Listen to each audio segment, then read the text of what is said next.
Hello बच्चों, 66वीं संयुक्त मुख्य प्रतियोगिता परीक्षा जो एक हफ्ते बाद होने जा रही है, इसके पूर्व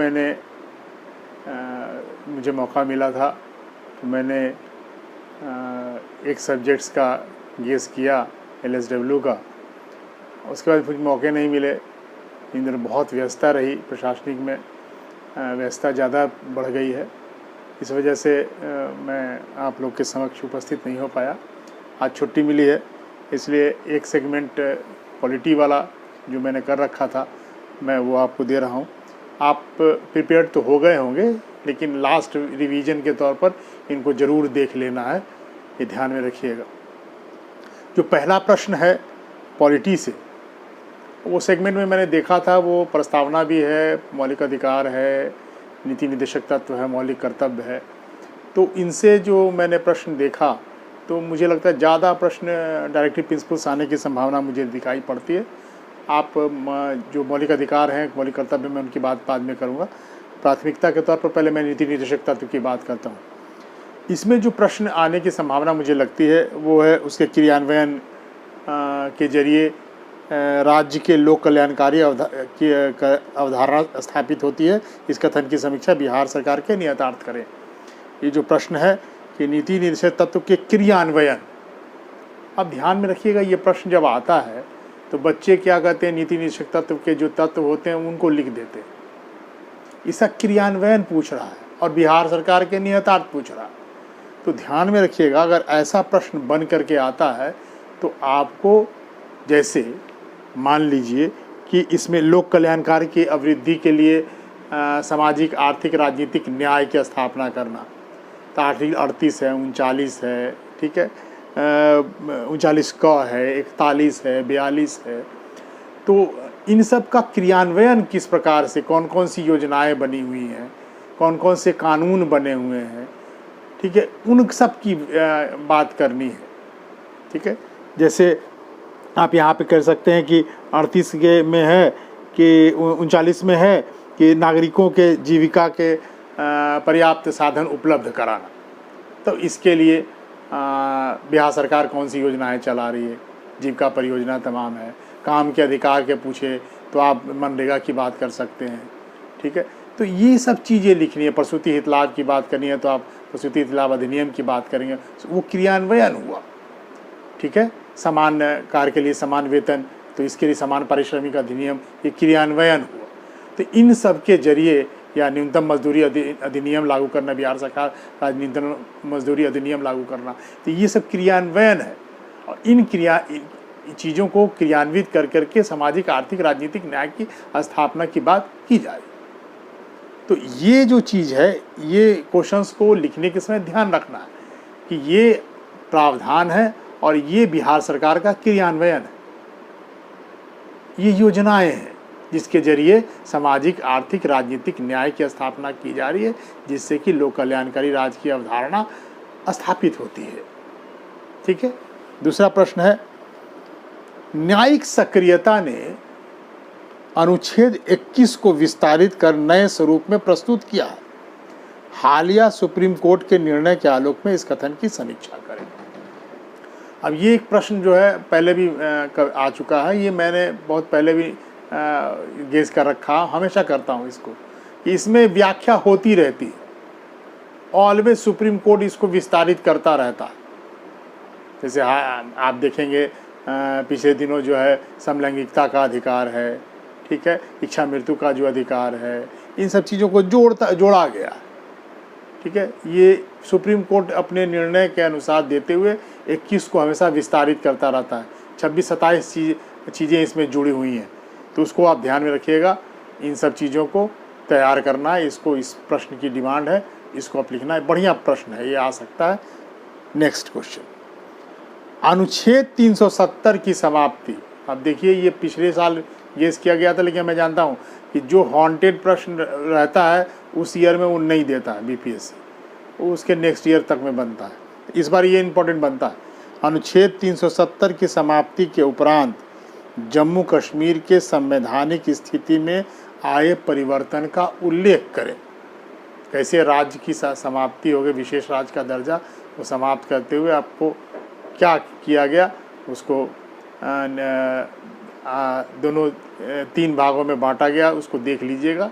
ठीक है, कैसे उसको यूनियन टेरिटरीज़ का दर्जा दिया गया, उसमें क्या चीज़ें हटाई गई, क्या उसमें जोड़ी गई हैं, वो सब चीज़ें आप ध्यान में रखिएगा। ठीक है, ये एग्जाम्स के लिए बहुत इंपॉर्टेंट है।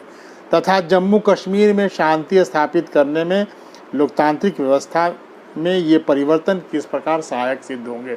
अब इस प्रकार कैसे डेवलपमेंट्स के वर्क में ये सहायक सिद्ध हो रहा है, कैसे वहाँ पे ये सब चीज़ें हटाई जा रही हैं, तो कैसे विकास की अवधारणा बलवती होगी, कैसे वहाँ पे लोगों को ज़्यादा से ज़्यादा आर्थिक लाभ पहुँचेगा, सरकार की क्या योजनाएं हैं, ये इसको लिखते हुए इसको आपको स्थापित करना है। ठीक है। चौथा प्रश्न, बिहार में होने वाले पंचायत चुनाव, अभी पंचायत चुनाव होने वाला है, आ सकता है, चुनाव पूर्ववर्ती चुनावों से किस प्रकार भिन्न होंगे। यानी पहले का जो हमारा पंचायत का बॉडीज़ था, उसके इस बार के चुनाव में चुनाव कराने में क्या भिन्नता है। तो पहली बात ध्यान में रखिएगा, परिसीमन से लेकर के चुनाव की प्रक्रिया तक में बहुत चेंजेज आए। परिसीमन भी किया गया, कई तरह के पंचायतों को अब नगर पंचायत में तब्दील कर दिया गया है, तो उससे परिसीमन वाला आ जाएगा। इस बार जो है ईवीएम से चुनाव हो रहे हैं, ये तमाम चीज़ें, ये सशक्तिकरण में पंचायतों के चुनाव के सशक्तिकरण के लिए ये बहुत इंपॉर्टेंट प्रश्न बनता है, ये आ सकता है एग्जाम में। आने वाले समय में किस प्रकार मील के पत्थर साबित होंगे, कैसे वो डेवलपमेंट में गाँव के लोकतांत्रिक विकेंद्रीकरण में किस प्रकार सहायक सिद्ध हो सकता है, इस बातों को इम्पॉर्टेंट बनता है, ये एग्जाम में आ सकता है। 5वां प्रश्न, राज्यपाल का पद राजनीतिकरण संघ राज्य संबंधों में प्रमुख कारक बन गया है। ये अभी बंगाल वाले में भी देख रहे हैं, गुजरात वाले में भी देखा हम लोगों ने, कैसे राज्यपाल का पद जो है वो राजनीतिकरण वाली स्थिति पर पहुंच जाता है, बहुत ज़्यादा विवादास्पद हो जाता है। हाल में राज्य और संघ के बीच में ये विवाद का बहुत ज़्यादा विषय बना रहा है, तो इसको आपको ध्यान में रखना है। हाल के प्रकरणों का उदाहरण देते हुए इस कथन की समीक्षा करें। देखिए, संघीय व्यवस्था में प्रश्न आते हैं और भी प्रश्न बनते हैं संघीय व्यवस्था में, संघ और राज्य के बीच में कौन कौन से विवादास्पद पहलू हैं, कौन कौन से जो है हमारी संघीय व्यवस्था में को जो हमारी बलवती करने वाली तत्व हैं, वो कौन कौन से चीज़ें हैं, वो सब देखना है। जैसे जीएसटी हुआ, जैसे आपको नीति आयोग हुआ, तमाम है। तो कोऑपरेटिव फेडरलिज्म की बात जो की जाती, वो चीज़ भी ध्यान में रखना, ये एग्जाम्स के लिए इम्पोर्टेंट बनता है। 17वीं विधानसभा के निर्वाचन, देखिए निर्वाचन हो चुका है, इसलिए ऐसा प्रश्न बहुत एग्जाम में आता है, बीपीएससी का नेचर ये रहा है। 17वीं विधानसभा के निर्वाचन के मतदान आचरण को रेखांकित कीजिए। मतलब 17वीं विधानसभा में मतदान का क्या आचरण रहा। ठीक है, महिलाओं का प्रतिशत ज़्यादा हुआ, ठीक है, ज़्यादा कैंडिडेट्स आए, क्या हम लोग किस आधार पर मतदान हम लोगों ने किया। ठीक है, ये ध्यान में रखना है। इस बार रोजगार क्या को केंद्र में रखा गया। ठीक है, ये सब चीज़ें ध्यान में रखिएगा। विपक्ष ने कौन सा मुद्दा उठाया जिसके कारण वो विपक्ष भी है ज़्यादा सीटें लेकर के आया, तो कैसे सत्ताधारी दल को उस पर काम करने पे में मजबूर किया। तो ये सारी चीज़ें मतदान आचरण में आती है, ये ध्यान में रखिएगा, तो ये इम्पोर्टेंट बनता है। 7वां, न्यायिक अवमानना, ये इस बार बहुत जुडिशियल जो हमारा न्यायिक अवमानना है वो बहुत चर्चा में रहा है। न्यायिक अवमानना से आप क्या समझते हैं, क्या ये वाक और अभिव्यक्ति की स्वतंत्रता के प्रतिकूल माना जाना चाहिए? इस संबंध में हालिया प्रकरण का संदर्भ देते हुए अपनी राय दें। ठीक है, ध्यान में रखिएगा, ये प्रश्न भी बहुत करंट अफेयर से जुड़ा हुआ है, ये एग्जाम में पूछा जा सकता है। 8वां प्रश्न, प्रस्तावना से मैंने लिया है कि प्रस्तावना में जो फिर से देखिएगा ये बातें उठ रही हैं, विशेष करके कि प्रस्तावना में जो 3 तत्व हैं उनको फिर से वापस हटा देकर दिया जाना चाहिए, तो ये बहुत चर्चा में रह रहा है, और तो ये ध्यान में रखिएगा। और समान नागरिक संहिता, ये भी इम्पोर्टेंट बनता है, इसमें इससे जुड़ा हुआ चीज़ जो नीति निदेशक तत्व में था, तो ध्यान में रखिएगा, वहाँ से ये चीज़ों को जोड़ करके पूछा जा सकता है। 3 चीज़ें ध्यान में रखिएगा, प्रस्तावना, राज्य का नीति निदेशक तत्व और मौलिक कर्तव्य, ये तीनों में से कोई एक तो ज़रूर आएगा, तय जान लीजिएगा। ठीक है, मैं हमेशा कहता रहता हूँ ये इम्पोर्टेंट बनता है। मौलिक कर्तव्य भी, मौलिक कर्तव्य बहुत दिनों से नहीं पूछ रहा है, इसलिए इम्पोर्टेंट बनता है। मैं 3 प्रश्न को बाद में जोड़ा हूँ। भारतीय संविधान की प्रस्तावना को संशोधित तत्वों की प्रासंगिकता पर प्रकाश डालें। अब संशोधित तत्व जो 3 तत्व थे, समाजवादी, पथनिरपेक्ष और इंटीग्रेशन वाला चीज़, ठीक है। तो ये 3 चीज़ें बहुत इम्पॉर्टेंट है, जो बाद में जोड़ा गया। तो उसकी प्रासंगिकता, उसकी रिलेवेंसी क्या, ये पूछा जाएगा, ठीक है, कि इसको हटा दिया जाए क्या। तो आप बताएं कि नहीं, समाजवादी अभी होनी ज़रूरी है, ठीक है, पंथनिरपेक्ष क्यों ज़रूरी है, ठीक है। आप मत दीजिएगा अपना राय कि इसको हटा दिया जाना चाहिए, ठीक है। जब ये हट जाए तब आप इसको जस्टिफिकेशन देंगे। आप संविधान से विपरीत नहीं जाना है, ध्यान में रखिएगा। क्या प्रस्तावना को मूल स्वरूप में स्थापित किया जाना चाहिए, यहाँ पे अपनी राय देनी है। तो मूल स्वरूप में स्थापित करने में क्या क्या चीज़ें होंगी, क्या ड्रॉबैक्स हैं इसके, अगर अभी नहीं है तो अभी बताइएगा कि नहीं, समाजवादी अभी रहना चाहिए, क्योंकि आय की विषमता अभी भी है, ये ध्यान में रखनी है बातें। अभी भी धर्म के नाम पर भी झगड़े होते रहते हैं, तो इसके लिए अभी भी पंथ निरपेक्षता की आवश्यकता है। हमारा भारत जो है पंथ निरपेक्ष स्वरूप है हमारा, इसलिए ये बहुत लोग लिखते हैं कि हट भी जाएगा तब भी हमारा कोई दिक्कत नहीं है, हमारा स्वरूप यही रहा है। लेकिन हटा करके क्यों हम लोग संविधान में जो चीज़ें समाविष्ट की गई, जिन उद्देश्यों को लेकर के समाविष्ट की गई, अगर वो उद्देश्य अभी पूरे नहीं हुए हैं तो उसको हटाने की आवश्यकता नहीं है, ठीक है। फिर 9वां है, राजनीति में जाति, धर्म एवं अपराधीकरण तत्वों के बलवती होने से लोकतंत्र की भावना में ह्रास दृष्टिगोचर होता है। ये बिहार में के संदर्भ में इस कथन की समीक्षा कीजिए। राजनीति में जाति, धर्म, अपराधीकरण, ये बहुत पेटेंट प्रश्न है बिहार का, तो इसको भी मैंने दिया है कि ये तत्वों के बलवती होने से लोकतंत्र की भावना में ह्रास दृष्टिगोचर होता है। तो ये कैसे जाति, धर्म और अपराधीकरण, ये तीनों का गठजोड़ कैसे लोकतंत्र को कमज़ोर करता है, इसको हालिया संदर्भ में दिखाते हुए अभी भी इसको दिखाना है कैसे ये अपराधी तत्व और राजनीति का गठजोड़ है। और 10वां जो प्रश्न है वो मैंने मौलिक कर्तव्य से दिया है। ये हर बार मैं गेस करता हूँ, इस बार भी कर रहा हूँ। बहुत पहले आया था लेकिन इधर पूछ नहीं रहा विगत 10 वर्षों से।